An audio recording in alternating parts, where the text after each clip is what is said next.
Laudetur Jesus Christus. Dans une intéressante intervention sur la chaîne américaine Fox News, intitulée The Church of the Environmentalism,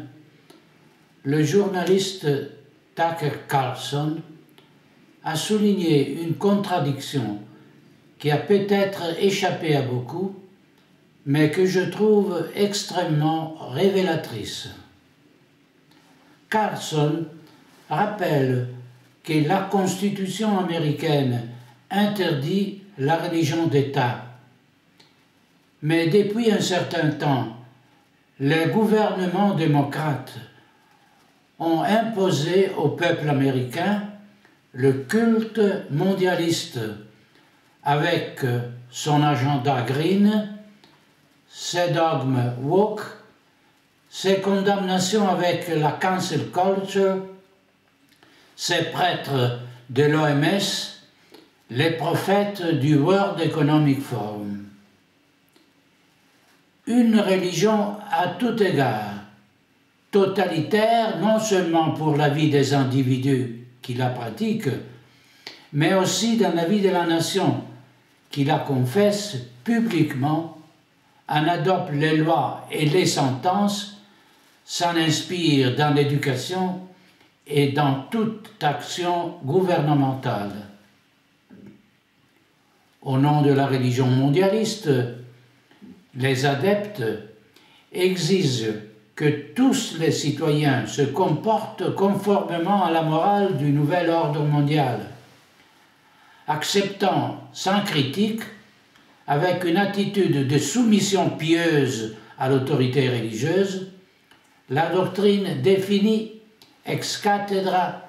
par le Sanhédrin de Davos. Aux citoyens, il n'est pas demandé de partager les motivations qui justifient les politiques sanitaires, économiques ou sociales imposées par les gouvernements, mais un assentiment aveugle et irrationnel qui va bien au-delà de la foi. Pour cette raison, il n'est pas permis de contester la psychopandémie, de critiquer la gestion de la campagne de vaccination, d'argumenter l'absence de fondement des alarmes climatiques, d'opposer l'évidence de la provocation de l'OTAN envers de la Fédération de Russie avec la crise ukrainienne, de demander des enquêtes sur l'ordinateur portable de Hunter Biden ou sur la fraude électorale qui a empêché le président Trump de rester à la Maison-Blanche ou de refuser de voir des enfants corrompus par des obscénités de la LGBTQ. Après 3 ans de folie, incompréhensible pour un esprit rationnel, mais amplement justifiable dans une perspective de fidéisme aveugle, la proposition formulée par une clinique américaine de demander aux patients de renoncer à une partie de l'anesthésie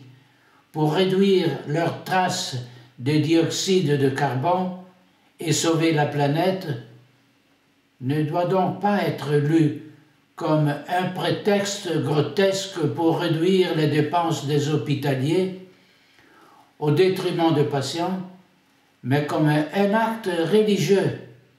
comme une pénitence à accepter volontairement, comme un acte éthiquement méritoire. Le caractère pénitentiel est indispensable dans cette opération de conversion forcée des masses, car elle contrebalance l'absurdité de l'action par la récompense d'un bien promis. En portant le masque, qui ne sert à rien, le fidèle citoyen a fait son propre geste de soumission, s'est offert à la divinité, l'État, la communauté, une soumission confirmée par l'acte tout aussi public de la vaccination qui a représenté une sorte de baptême dans la foi mondialiste, l'initiation au culte. Les grands prêtres de cette religion en viennent à théoriser le sacrifice humain avec l'avortement et l'euthanasie. Un sacrifice requis par le bien commun pour ne pas surpeupler la planète, ne pas alourdir la santé publique, ne pas être un fardeau pour la sécurité sociale. Même les mutilations auxquelles sont soumis ceux qui professent la doctrine du genre et la privation des facultés de reproduction, induites par l'homosexualisme, ne sont rien de plus que des formes de sacrifice et d'immolation de soi, de son corps, de sa santé, jusqu'à la vie elle-même, en assumant par exemple une thérapie génique expérimentale manifestement dangereuse et souvent mortelle. L'adhésion au mondialisme n'est pas facultative. Le mondialisme est la religion d'État, et l'État tolère les non-pratiquants dans la mesure où leur présence n'empêche pas la société d'exercer ce culte. Bien davantage, dans sa présomption d'être légitimé par des principes éthiques, pour imposer aux citoyens ce qui représente un bien supérieur et incontestable, l'État oblige également les dissidents à accomplir les actes fondamentaux de la morale mondialiste, en les punissant s'ils ne se conforment pas à ces préceptes. Manger des insectes et non de la viande, s'injecter des drogues au lieu de mener une vie saine, utiliser l'électricité au lieu de l'essence, renoncer à la propriété privée, à la liberté de circulation, subir contrôle et limitation des droits fondamentaux, accepter les pires déviations morales et sexuelles au nom de la liberté, renoncer à la famille pour vivre isolé, sans rien hériter du passé et sans rien transmettre à la postérité, effacer son identité au nom du politiquement correct, renier la foi chrétienne pour embrasser la superstition woke, conditionner son travail et sa subsistance au respect des règles absurdes. Ce sont autant d'éléments destinés à faire partie de la vie quotidienne de l'individu, une vie basée sur un modèle idéologique que, à y regarder de plus près, personne ne veut et que personne n'a demandé, et qui ne justifie son existence qu'avec l'épouvantail d'une apocalypse écologique non prouvée et indémonstrable. Cela viole non seulement la tant vantée liberté des religions sur laquelle cette société est fondée, mais veut nous conduire pas à pas, inexorablement, à rendre ce culte comme exclusif, comme le seul admis. L'Église de l'environnementalisme se définit comme inclusive, mais ne tolère pas la dissidence et n'accepte pas d'affronter dialectiquement ceux qui remettent en question ses dictats. Ceux qui n'acceptent pas l'anti-évangile de Davos sont ipso facto hérétiques et doivent donc être punis, excommuniés, séparés du corps social, considérés comme ennemis publics. Il faut les rééduquer par la force, à la fois par un martèlement incessant des médias et par l'imposition d'une stigmatisation sociale et de formes réelles d'extorsion du consentement, en commençant par celui informé, pour se soumettre contre son gré à l'obligation vaccinale et en continuant avec la folie des soi-disant villes de 15 minutes. D'ailleurs, anticipé en détail dans les points programmatiques de l'agenda 2030, qui sont finalement des canons dogmatiques au contraire. Le problème avec ce phénomène inquiétant des superstitions de masse est que cette religion d'État n'a pas été imposée de facto seulement aux États-Unis d'Amérique, mais s'est répandue à toutes les nations du monde occidental, dont les dirigeants ont été convertis au verbe mondialiste par le grand apôtre du gré trécète Klaus Schwab, autoproclamé pape et donc investi d'une autorité infaillible et incontestable. Et comme dans l'Annuario Pontificio, nous pouvons lire la liste des cardinaux, évêques et prélats de la curie romaine et des diocèses répartis dans le monde entier. De même, sur le site du Forum économique mondial, nous trouvons la liste des prélats du mondialisme, de Justin Trudeau à Emmanuel Macron,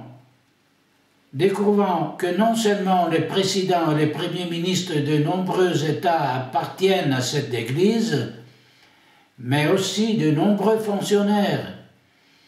des chefs d'organismes internationaux et de grandes multinationales, des médias. À ceci, il faut ajouter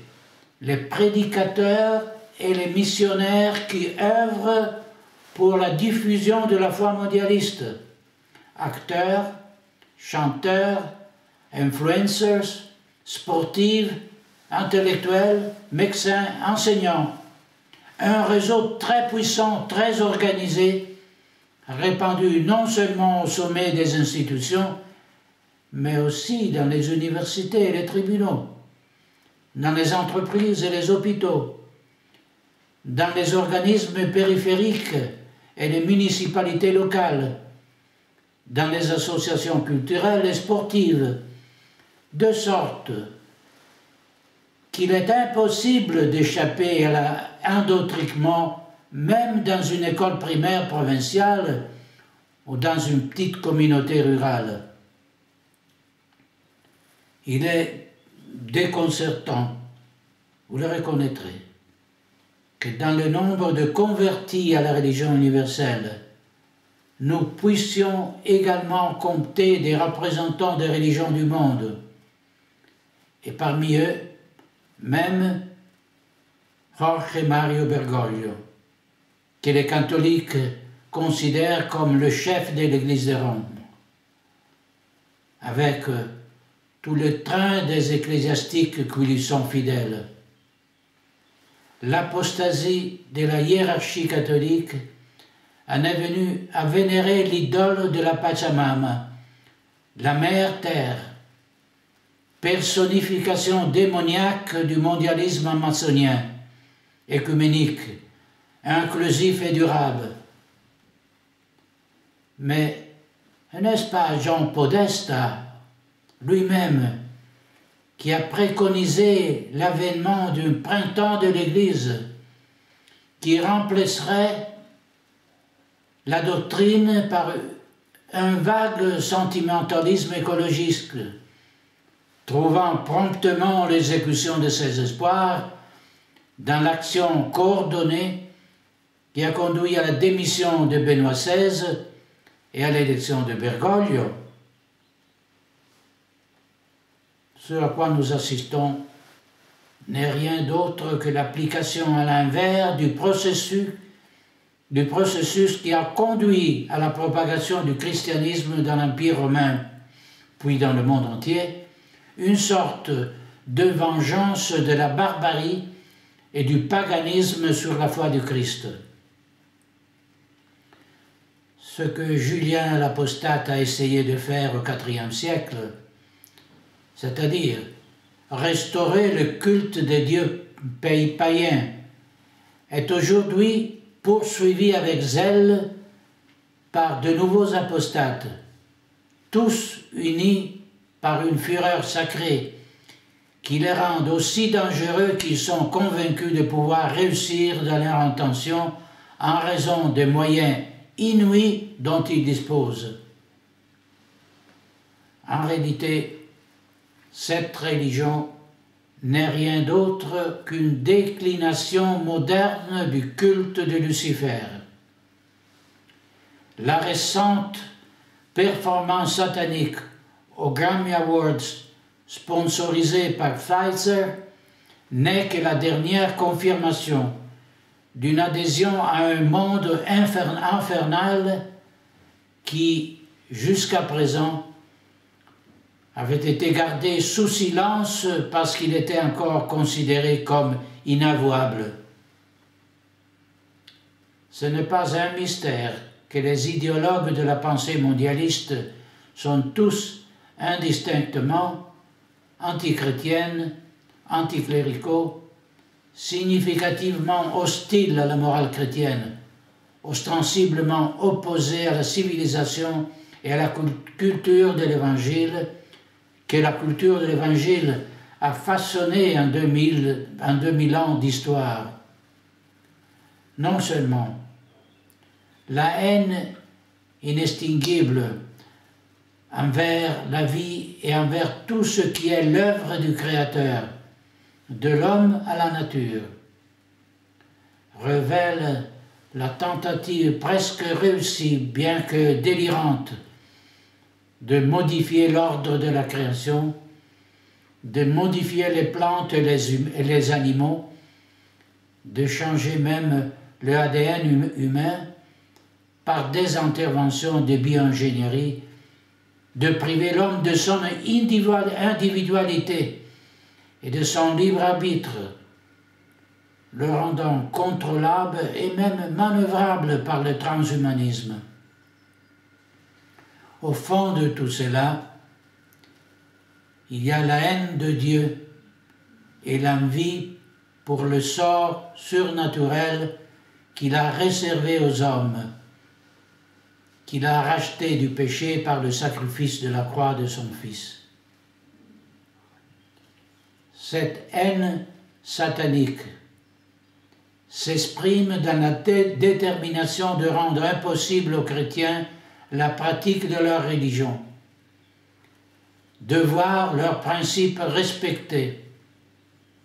de pouvoir apporter leur contribution à la société et finalement dans la volonté de les amener à faire le mal, ou du moins de faire en sorte qu'ils ne puissent pas faire le bien, encore moins le répandre. Et s'ils le font, de déformer leur motivation originelle, amour de Dieu et du prochain, en les pervertissant à des fins philanthropiques ou écologistes pitoyables. Tous les préceptes de la religion mondiale sont une version contrefaite des 10 commandements, leur inversion grotesque, un renversement obscène. En pratique, ils utilisent les mêmes moyens que l'Église a utilisés pour l'évangélisation, mais dans le but d'amener les âmes, de les soumettre non pas à la loi de Dieu, mais à la tyrannie du diable, sous le contrôle inquisitoire de l'anti-Église de Satan. Dans cette perspective s'insère également la signalation de groupes de fidèles catholiques traditionnels de la part des services secrets américains, confirmant que l'inimitié entre la ligne de la femme et celle du serpent est une réalité théologique en laquelle les ennemis de Dieu croient avant tout, et que l'un des signes de la fin des temps est précisément l'abolition du saint-sacrifice et la présence de l'abomination de la désolation dans le temple. Les tentatives de supprimer ou d'éliminer la messe traditionnelle unissent l'Église profonde et l'État profonde, révélant la matrice essentiellement luciférienne des deux, parce que les deux savent très bien quelles sont les grâces infinies qui se déversent sur l'Église et sur le monde avec cette messe, et ils veulent les empêcher afin qu'elles n'entravent pas leur plan. Ils nous le montrent eux-mêmes. Notre combat n'est pas seulement contre les créatures de chair et de sang. Les remarques de Tucker Carlson mettent en évidence la tromperie à laquelle nous sommes quotidiennement soumis par les dirigeants. L'imposition théorique de la laïcité de l'État a servi à éliminer la présence du vrai Dieu des institutions, tandis que l'imposition pratique de la religion mondialiste sert à introduire Satan dans les institutions, dans le but d'établir ce nouvel ordre mondial dystopique dans lequel l'Antichrist prétendra être adoré comme un Dieu dans son délire fou de remplacer notre Seigneur. Les avertissements du livre de l'Apocalypse sont de plus en plus concrets, d'autant plus que le plan de soumettre tous les hommes à un contrôle qui empêche toute possibilité de désobéissance et de résistance se poursuit. Ce n'est que maintenant que nous comprenons ce que signifie ne pas pouvoir acheter ou vendre sans le laisser-passer vert, qui n'est rien d'autre que la version technologique de la marque avec le chiffre de la bête. Mais si tout le monde n'est pas encore prêt à reconnaître l'erreur d'avoir abandonné le Christ au nom d'une liberté corrompue et trompeuse qui cachait des intentions inavouables, je crois qu'aujourd'hui, beaucoup sont prêts, psychologiquement avant même que rationnellement, à prendre acte du coup d'État par lequel un lobby de dangereux fanatiques parvient à prendre le pouvoir aux États-Unis et dans le monde, déterminé à faire n'importe quel geste, même le plus téméraire, afin de le maintenir. Comme un jeu de la Providence, la laïcité de l'État, qui est en soi offense Dieu, parce qu'elle lui refuse le culte public auquel il a un droit souverain, pourrait être l'argument pour mettre fin au projet subversif du Great Reset. Si les Américains et avec eux le peuple du monde entier savent se rebeller contre cette conversion forcée,